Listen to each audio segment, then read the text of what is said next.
All right, all right. Welcome back to the AM show. Listen, we just want to extend a huge good morning, folks. Listen, I want you to get ready because we have a certified ring general in the building today, or streaming, I should say. This man has stepped into the squared circle with some of the biggest names in boxing, not with gloves, but with respect and precision. He's not just calling fights, he's commanding the canvas. I mean, he's earned the trust of legends. He's had a deep love for this sport of his expertise, that is boxing. He's been a man responsible for keeping fights clean, all while remaining humble and sharp. AM show, join us in welcoming Benjy Esteves Jr. Hello. How are we doing, guys? Doing good. Good morning. Good morning. How's everything going on your end, Benjy? We're good. North Carolina down here, everything is calm. Sun's out. Anytime you're above ground, it's a good. That is amazing. That is amazing. So, Benjy, as many people might have seen you on screen and had no idea that this is who we're sitting with right now, we want to just start to dive into your career. You have retired as a boxing referee, many years in the industry, and just loving the sport. We want to start with your early beginnings. I mean, what led you? How does one become a boxing referee? Does it start with a love and a passion for boxing? Talk to us about the early stages. That's a good question. I had an uncle who was a professional boxing referee named Victor Melendez. So I kind of grew up into it. My brother and two cousins used to box in the Golden Gloves, who were from New York. And so I kind of grew up into it, but I didn't like to get punched in the face. So I became a student of the game, and I saw this fight at the Garden, the Felt Forum. Used to be called the Felt Forum. I'm dating myself now. And it was Vito Antuofermo became a world champ in the middleweight division against Harold Weston Jr. And this was at a welterweight. And the fight was tremendous. And I just kind of wow, I want to be part of this. And that's kind of what piqued my interest. Wow. Wow. I mean, I think we can all relate with you. We would rather not get punched in the face. Just kind of be around it. But do you remember, as a kid, seeing your first boxing match? What was that rush like? Did you always know that you wanted to be a part of kind of that industry when you saw that? Well, originally I wanted to be an NBA referee. Okay. But I knew it was kind of hard to break into that. For me anyway. They didn't have many Latinos and so on and so forth. But I found that boxing, since I was working out in the gym, and I mean, I used to work out of Gleason's gym, and I used to work sometimes out of the Times Square gym because I grew up in Hell's Kitchen. So that was easy for me. I used to see Vito Emil Griffin, Juan Laporte. I used to be around these guys. So it just became easy for me to want to be a referee. Wow. Yeah, and a referee specifically from all various sports. What was it about reffing that you like so much? Well, I don't like to be the star. I like to let the fighters do their thing. I don't know if you notice some of my fights, I try to stay out of the picture until I'm needed to be in there. And the safety aspect, I felt that I could contribute to that. That makes sense. I love that. Oh, that is amazing. So as you have this developed love that you always have for boxing, for being a referee. Again, you just shared that initially you were looking into the NBA, and then that transitioned into boxing, into these early stages. So walk us through then, how do you get into your first gig as an amateur, and what is that first start like? Okay. It's just a funny story and true story. I wanted to get involved, so what I did was I didn't know which way to go, so I called the Ring magazine, and there was a gentleman that picked up the phone. Lucky for me, was Vinny Shomo, the late Vinny Shomo. He was a 5-time Golden Glove champ, retired, and he worked for Ring magazine. So he sent me forward to Bruce Silverglade. If the name sounds familiar, that's the proprietor of Gleason's gym, and he was the registration chairman. So I went to him. He sent me up to the Bronx to this gym, Project Return, run by the late Louis Rivera, who was a professional referee and a coach. And he put me in the ring to see what I had. And that's how everything started. Wow, just to see, do you remember that feeling of getting in okay, I'm going to try this. I've wanted to do it. I'm going to do it now. How did it go? Well, he put me in the ring with this kid who was a boxer. And I'm like, I want to be a ref. I don't know why I'm in the ring, but he wanted to see if I can move, and he was impressed. And then he sent me to a gentleman named Dick McGuire, the late Dick McGuire. But every time I would go to the amateur show, Dick McGuire was not there. So there was this gentleman named Frankie Martinez who was a referee, God rest his soul. And I would always ask, "Where's Dick McGuire?" He said, "Why are you looking for him?" He said, "I want to be a referee." Frankie said, "I can help you." And he took me under his wing. I found out he was formerly from Hell's Kitchen, and we just hit it off. I mean, he is one of the reasons that I'm here today. Wow. Wow. Wow. Such a mentor for you then, huh? Absolutely. Yeah. Absolutely. One of many. Yeah. That is incredible. That is incredible. So that was your early start, and then that just burst down the door. Now I wanted to just ask one thing. When you mentioned that they put you in the ring, they put you in the ring to spar or to referee initially? No, they put me in. Excuse me, I didn't mean to interrupt. They put me in to move around with the boxer. Oh, okay. And he's coming in, and I'm like, Yeah. so I'm moving. I'm like, I didn't really know what they wanted me to do, but just the way I was moving out of his way, Yeah. I think it was suitable for what I was looking to do. Oh, wow. Yeah, you bring up a great point there because you have to be, one, have your wits about you, and you have to be in good shape to also be a referee when you're in the ring because these guys are big. We're talking about some big guys in there, and they're not looking out for you, so you have to be watching them. Is that something that kind of came natural to you, knowing how to kind of do those moves, get out of the way in a sense? Well, I used to work out in a gym, so I knew my way around the ring, and to me, it's a three-person dance. Okay, so you're the third person. You got to stay out the way, and that's how I see it. It's like a V. Like if you ever watch the Honeymooners, they usually just had like one camera before they danced. So they always had one actor here, the other actress here, and I had to be in the middle of that, and that's how I made that V. I learned that from Frankie Martinez, and so it's like a three-person dance, and you got to stay out of the way. Interesting. So it's like a V. That's Wow. what it is, seeing you moving around. Ah, see, I didn't know. The more you know. Yeah, I'm telling you. And you know what? It's interesting because, you have to be close enough to be able to judge and see what's going on. So how do you? I guess is that what you do? I mean, is that something you learn over time? How to dart in and dart out, or is there a specific training that comes about it? Because I feel like you get too close, anything can happen. You guys are stealing my secrets. Anyway, basically, what you try to do is with the heavyweights, you want to stay a little bit closer. Reason being that if a fighter gets hit with a heavy shot, you want to make sure, especially heavyweight punch, you want to make sure that he doesn't get he or she, because women are boxing now, you want to make sure that they don't take excessive punishment. With the little guys, you got to move out of the way. So you stay a little bit further. And one of the things that I try to do that I learned from Luis Rivera is that to make the bout look like if it's an ebb and flow is if the fighters slow down, you move around. If they move around, then you slow down. So it always looks like, it doesn't look like three people are jumping around in the ring. It always looks like there's an ebb and flow to the bout. To the match.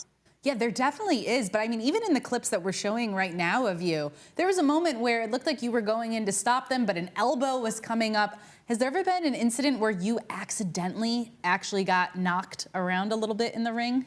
Not hurt, but I've been hit. Yeah. Wow. Anyone that says that they haven't been hit is lying. Yeah. Wow. Because we all get hit. I mean, I had stopped a match between I think Witherspoon, his heavyweight, his nephew, and I had stopped the match. My hands are up here now. The match is over, and he was looking down, and he threw like a 6-inch punch and caught me in the solar plexus, and I had pain for about a week. I played it off. But for a week, I was like, oh, is it going to get better? But it did. But yes, we do get hit. Sometimes, like when you work at Madison Square Garden, it's so noisy that the fans hear the bell because they have a microphone for the TV. But when you're in the ring, sometimes you don't hear the bell. That's why they give you that 10-second indicator. You hear somebody slam the table, or they use a clapper now, and it helps us to let us know that. But sometimes it's so noisy like when I had Prince Nassim against Kelly, that's so yeah. But we do get hit. I'm sorry to elaborate so long. No, please elaborate. I mean, it's very interesting. You can say that you've survived a hit by a heavyweight boxer. So not many of us can say that. I'm sorry that you did get hit. But no, it's definitely interesting because you're going up, and sometimes when someone has someone maybe in a hold, and you actually have to physically move these guys. So that's why you have to also be just as tough in there. I mean, does it ever come to a point though after getting hit like that where you had a little fear kind of going in, or how were you able to push through if there was any fear? It's boxing. It's boxing. And like I said, I used to train. So, it's not like I never got hit, but I just didn't box per se. But it's just part of the game. And you can't go in there with fear. I've had a match, Michael Grant. He was 6'7" against Dominic Gwynn. And in that fight, he went down 5 times. Wow. And the last one, he dove at me. I had to move out of the way because if he would have got me, he would have ruined my knees. But this is anticipating the movement, like I was saying. But no, you don't take. It's part of the game. You get hit. Yeah. I've never been injured, but I've been hit. Wow. Wow. Yeah. Now, also, you mentioned that you refereed the fight, the Prince Nassim fight, and I remember watching those fights. I mean, the amount of people that were just in the arena, it was absolutely insane. So, how do you get selected for one of those fights and some of these big prize fights? And I mean, is it something that you put in a card for to see if you land these fights? Well, you belong. First of all, you belong to the sanctioning bodies, okay? BO, BA, WBO, IBF, whatever. So you're a member of their organization. But it's the commission. The New York Commission was the one who selected me for that match. And the funny thing about that fight is I was unaware that I had the main event. Oh. I was thinking I had Junior Jones against Kennedy McKinney because I was living in Jersey. I was the outsider. But when I get there, everybody's like, "You okay? Everything's cool?" I say, yeah. And I'm like, so Wayne Kelly, the late Wayne Kelly, God rest his soul, he comes up to me and he says, "You ready for tonight?" I said, "Wayne, why is everybody asking me that?" He said, "Dude, you got the main event." I said, "What?" I said, "Okay." So I had done Kevin Kelly throughout his career, okay, because he was New York, so I remember him since he was 10 years old. And Prince, whoever didn't know how Prince boxed, shouldn't be in boxing. So I just made the mental adjustment right away. And I said, okay, not a problem. And it turned out to be a great fight. Wow. Wow. And how do you do something? So especially, I'm thinking, I'm vividly remembering, so many of Prince Nassim's fights. I mean, his style of fighting. I mean, does that adjust any of the things that you have to do? Some of the things that you look for now when you're going into a fight? Yes. First of all, as soon as I find out, let's suppose they gave me an assignment for next week. Okay, let's say I'm still active. If they tell me which fight I'm doing, okay, I do the research on just those participants. But if I don't know which fight I'm going to be doing because I might be working the undercard, I'll go into, for example, one of the websites, BoxRec. That's been very helpful and influential to me. And I'll study each fighter. Most of them I knew by the time I was a veteran, but whichever ones I didn't know, I would, okay, how did he win? If you see a guy with a lot of DQs, he's a dirty fighter. So you kind of do your research so you prepare yourself for what you're getting into. Gotcha. Wow. So you know what could possibly happen in the ring. You know that this person is known to do a little bit of, the side work that you're not supposed to do. So you're looking out for it. Totally get that. Now, I want to see you a little bit in action. We saw some clips, but let's actually check out our first clip. This was back in 2015 when you were reffing for Lucas Mathiase, I think I'm saying that wrong, and Ruslan Prodonovikov. Did I say it right? Provodnikov against Matisse. Hey, there it is. Let's check you out in action. Most importantly, protect yourself at all times. Mucho importante protegerse durante la pelea todo el tiempo. Ugache, buena suerte. Here we go. Told us yesterday in our meeting with them. Tape coming off of Matisse's glove again. Benjy Esteves not going to stop the action here. Hard right hand from Provodnikov. Backs Matisse So up. I'm seeing that V happen here. I'm seeing how, now that you said it, you gave us a little insider tip and trick. I'm seeing you move to constantly have that V. But what do you remember from this fight? I mean, it was a pretty massive fight. A lot of people there. That was a sellout. It was nice. The thing about that fight, because I was an eliminator, so whoever won that fight was going to get a title shot. Mm-hmm. And in that fight, Matisse's tape came loose. And halfway through the fight. So I had to go to the corner, tell him to cut it. And it took a lot of time. And that gave Provodnikov a rest that he needed. Oh, wow. Okay. And then in the last round, the tape started to come loose again. And I was not going to stop that match. The people were going crazy. It was maybe 30, 40 seconds. I said, I'm going to let them. And that's what the comment that Jim Lampley made, that I was not stopping that fight for the tape. Yeah. So yeah, you have to use common sense in a situation like that. Yeah. And you said the V. I always want to keep my belly button between the two fighters. Yes. Wow. Wow. So in that the last part when the tape was coming off, that was the last round?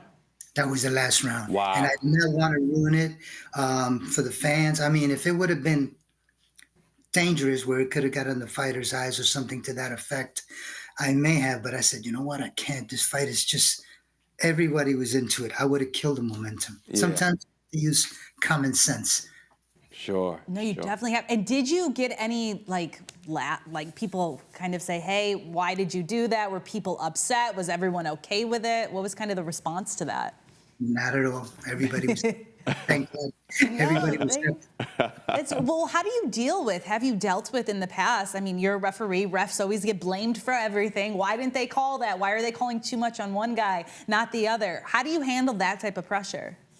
What I try to do is try to be fair. For example, guys are fighting and a guy, an inadvertent low blow.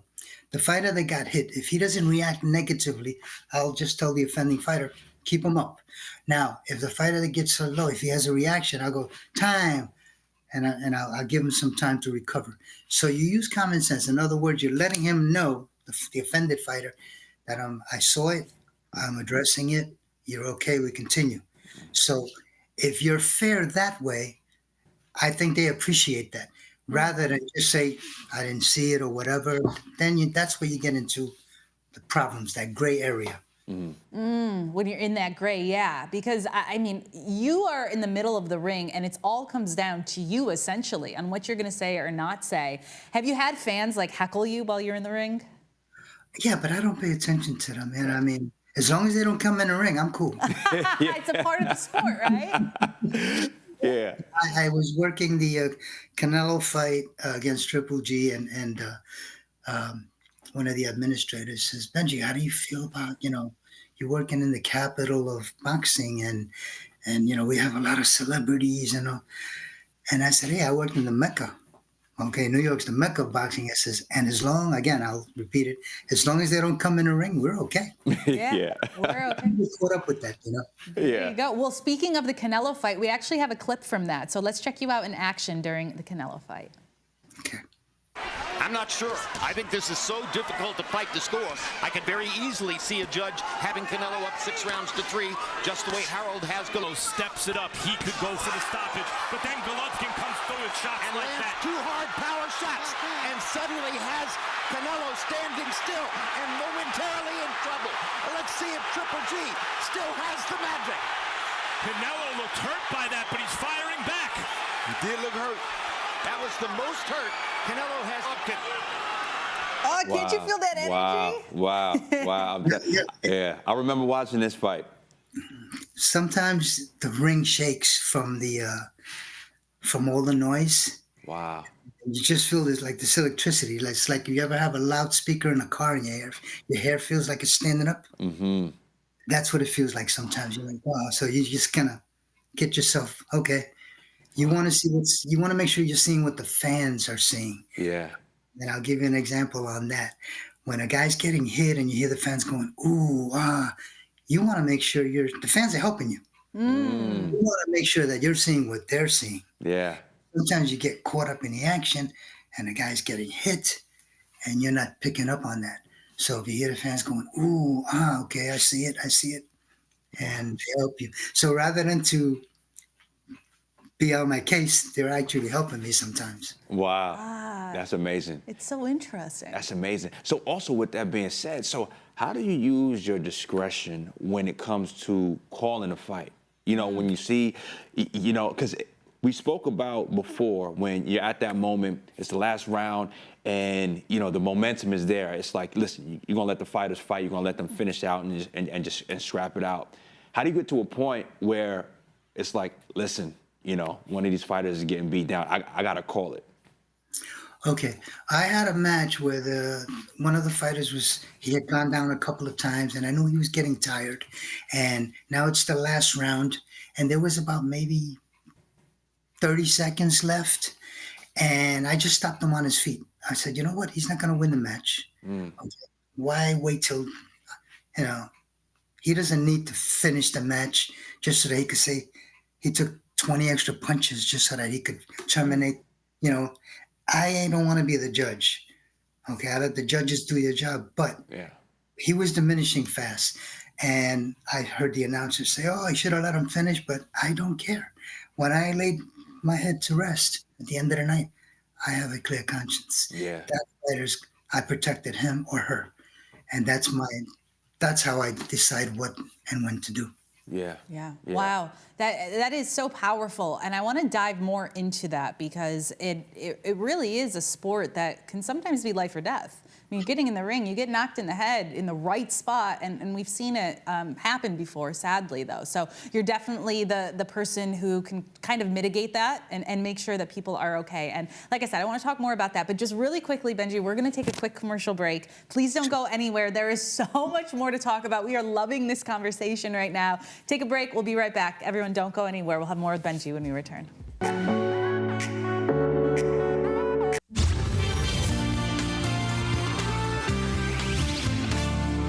Welcome back to the show, everyone. There he is, the man of the hour, Mr. Benjy Esteves Jr., the fabulous boxing referee. Thank you so much for sticking around. We're just loving this conversation, just kind of peeling that onion and really diving into what it means to be a boxing referee and be a part of this sport for as long as you have. And you have seen all of it, from growing up as a kid watching boxing. You had boxing blood in your family, and then you just retired last year. So I just want to know, over the decades, how has the sport changed, and where is it right now? Do you think it's in a healthy, good place, or where are you seeing?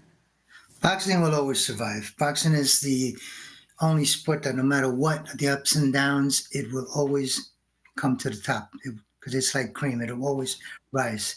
Think about it. It's two men, half naked, just giving everything they have. Yeah.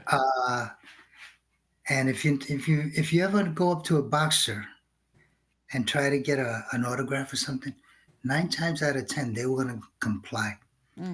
It's not like some of these other athletes, like, oh no, that's not the company with Tops or whatever. And I don't mean to mention any companies, but sometimes a lot of these athletes, they don't have the temperament that these fighters have. They're supposed to be so violent, yet with their fans, the way they are fan friendly. So that's why I think boxing will always is what they do on the outside that makes the inside better. Yeah. That's so true. I love that.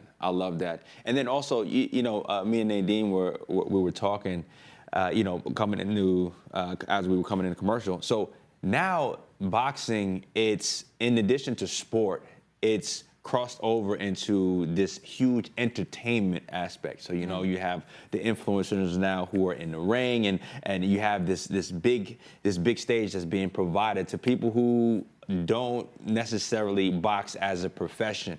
I mean, how do you view that? I love it. That's how you cross over. That's how you make it bring boxing back to the home. Because it back in the golden era, once television started to put on the fights, the clubs, they closed. A lot of the trainers could no longer get work, so they had to go and get a job. And the talent and the training that these fighters needed was lost. But I feel that that's coming back now. And that's very influential and helpful to the sport.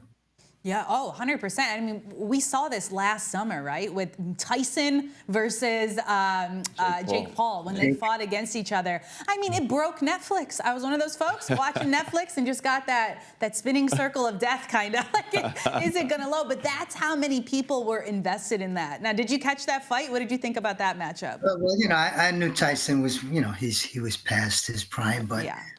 it was entertaining to some point.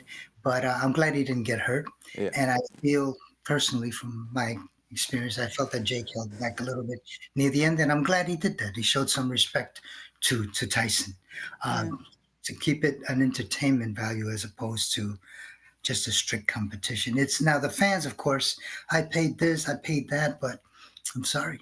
This is boxing. That's the way it is. Yeah. I want to make one point. Like, people complain about so many sanctioning bodies and so on and so forth. Jerry Quarry, he fought at the age of 52. Okay.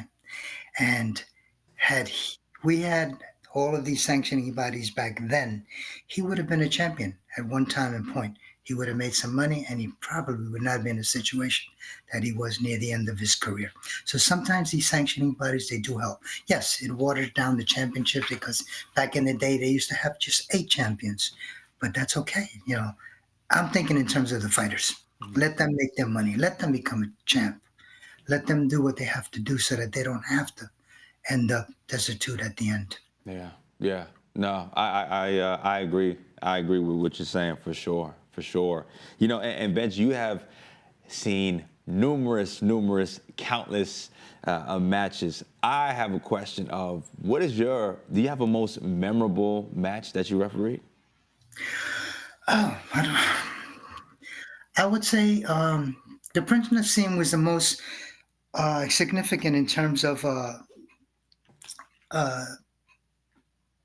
importance, because that was Prince Nassim's first appearance in the United States. Cotto and Mosley was very substantial for me. Tarver and Hopkins, because Hopkins became the first middleweight to win the light heavyweight crown. So, and he always reminds me of that. He says, "We made history." I said, "No, you made history." He's very, it's just too many for me to pick one. Wow. Well, and then also, so you mentioned how you guys had that back and forth, about making history. I mean, is this something that happens after the fights and as things go on? Do you have relationships with some of these fighters? Well, being around the game so long, you kind of you earn a respect of each other. And for example, Hopkins got inducted a couple of years ago into the Canastota and the International Boxing Hall of Fame up in New York. And I saw him afterwards. I didn't want to bother him, and I just went over. I saw him at a restaurant, and I said, "Hey, he said, I want to congratulate you." And he said, "I didn't want to disturb you." He said, "No, are you kidding me?" He saw my wife. He went over to talk to my wife, and he says, "Listen, anything he says, I'll sign off on." Wow. So, you develop that kind of respect for each other. So yeah, it's Cotto. When I used to see him after he retired, he'd come up and he'd hug me. Wow. And but when we're active, we try to keep away from that. You can be respectful, but you can't be too friendly, because it could be perceived as too chummy, if you know what I mean. Yeah. You make such a good point there, that during your career, you can be nice, say hi and stuff, but if they see you cozying up with a ref, it's like, uh-oh, hang on a second, is this going to be a fair fight? Yeah. And that's obviously not something you want the public to perceive it as. So, that totally makes sense. And you've been talking about some of the biggest boxers, right? Some of these massive fights that you've covered. And one boxer we have yet to talk about is Mr. Floyd Mayweather, because you have been in the ring reffing one of his fights. We actually have a clip of it, and then let's discuss what was happening here. Okay. And it's hard for a guy to get away from that. I got you. No. Fifth time Corley's been on the canvas. Come on. Only one knockdown so far. And whenever a fighter keeps going down for whatever reason, there slips, falls, pushes or whatever, off balance, it still is a sign that something is not right, and his legs is not as strong as they should be. Yeah, I mean, Mayweather hadn't been on the canvas a single time. I mean, you talk about a fight here. This was at Caesar's Palace. I can see from the ring right there. Tell us about this moment. Well, I'll tell you one thing before I get to that. Yeah. When I walked into the arena, I didn't know I had that fight. Oh, wow. Again, you didn't know. Wow, so they tell you last minute, huh? I have done at least 8 world championships where I just walk into the arena and I don't know. I guess I'm the Rodney Dangerfield. Now, is it a last minute switch that they had another ref and then they wanted you, or just lack of communication? No, it was lack of communication. Because when I got there, the supervisor for the World Boxing Council, which was his title, was being fought for. He says, Benjy, he says, I didn't see you at the weigh-ins. And I looked at him like, what are you talking about? And because I had just drove in, I drove into Atlantic City an hour and a half. And he says, well, you got the fight, right? And I said, no. So one of the administrators came and said, yeah, we got the fight. We just didn't mention it to him. And he's like, so I looked at him and I told him, listen, I said, I have a lot of experience. At the end of the night, everything's going to be fine. So don't worry about it. And I just made the mental adjustment. And that was it. And it worked out. I think it worked out fine. No, it definitely worked out fine, but you say it so easily. Like, you're able to just make that adjustment going into ref one of the most biggest fights, I'm sure, of that year, and you're able to just turn that switch. Has that just always inherently been inside you, or did you have to work on that over years and years of reffing? I grew up in Hell's Kitchen, so we're always under a lot of pressure. I grew up without my father, so we make adjustments. And I don't know, maybe it's a Puerto Rican thing. We're always at the bottom of the totem pole, so we can handle stress differently. And I just roll with the punches. Pardon the pun. I love the pun. That's a great pun. Now I have a technical question. When you're in the ring, I've always been, my dad and my uncles have always pointed out, going back to even Muhammad Ali, when he's on the ropes and using the rope to his advantage, and the rope-a-dope and things like that. But from a technical aspect, is there ever a point when you're instructing boxers to move away from the rope, or is there any way that they can use that to their advantage, that you're going to instruct them away and from, getting more to the center of the ring? Good question. First of all, when you break the fighters, there's some referees that like to break them and then bring them to the center. I don't like to do that, because if you're a slugger and you took 10 seconds to corner that guy and now you're in a clinch, I'm going to call a break, but I'm not going to bail him out. You took 10 seconds to get him in the corner, now I'm going to bail him out. No. When I say break, that fighter can go left, right, or straight. Okay? So, and as long as the fighter is not bouncing off the ropes to throw a punch or holding on to the ropes while he's fighting, I let the fighters do their thing. Those are the only 2 things you're not allowed to do. Bounce off the ropes to throw a punch, because you're torpedoing yourself. To hold on so that you can gain leverage, you can't do that. So those are the only 2 violations that I can see when it comes to the ropes. Yeah, but I think overall, what it sounds like is you like letting people just do their thing. Go out there, show your skills, whatever it is you're good at. I'll get involved only if I really need to, but other than that, you kind of like to let them play, right? Exactly. As long as they're abiding by the rules. Yeah. Sometimes you'll see, I'm doing Mosley and Cotto, okay? I think it was the middle of the fight. Cotto hit him with a low blow. Mosley hit him right back. I was going to come in to warn. They tapped gloves. They worked it out.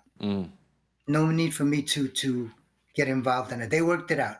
I saw it. He saw it. He saw it. In other words, you're going to hit me, I'm going to hit you. But after that, it didn't continue, so it was okay. Now, if I one guy doing it the most, then I will come in and say, hey, because the fight before that, Cotto had fought Zab Judah. That was everything that you can imagine happening in that fight. So into the locker room to talk to Cotto, I told him, listen, I don't want to base you on your last fight, but I need you to be aware that we don't want any of that action happening today. He told me, I'm not a dirty fighter. And I said, okay, you show me.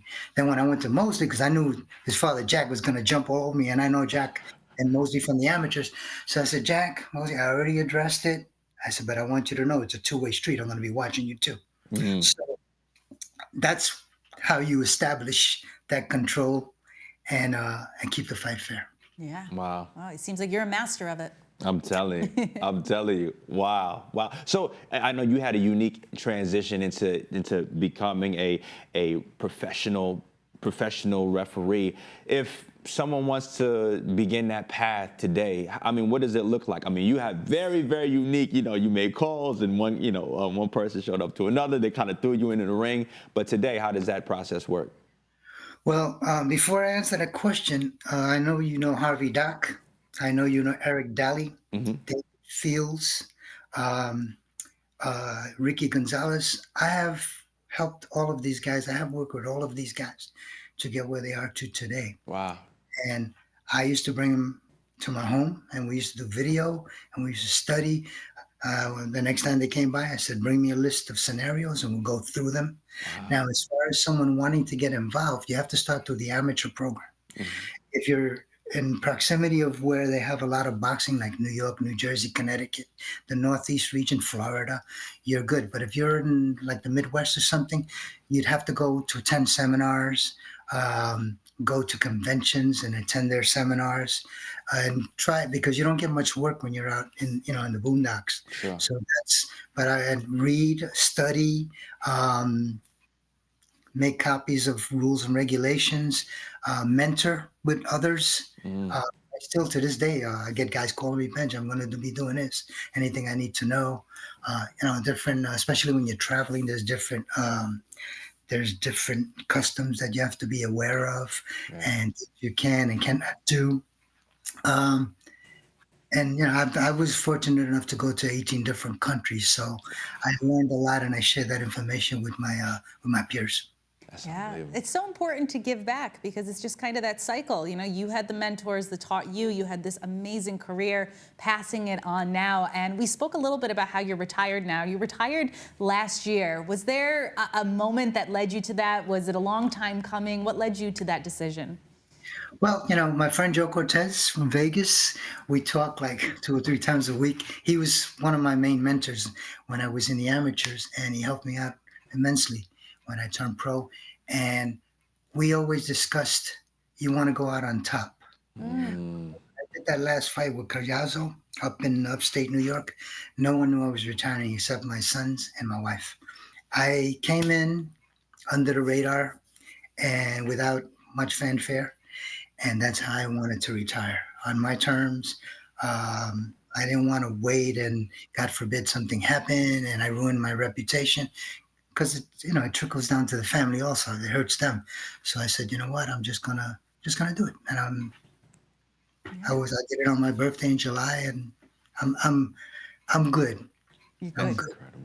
What an amazing career that you have had. It's wonderful. I talked to you before about this, but your background, kind of just showing everything that's behind you right now, your actual background, all the photos and the fights. And it just really proves, how involved you have been and what an impact you've made on the sport, both men's side and also the women's side. I know that you've also done some reffing for the women's. There was Amanda Serrano. We all saw her during the Jake Paul-Tyson fight. She was on the card before that.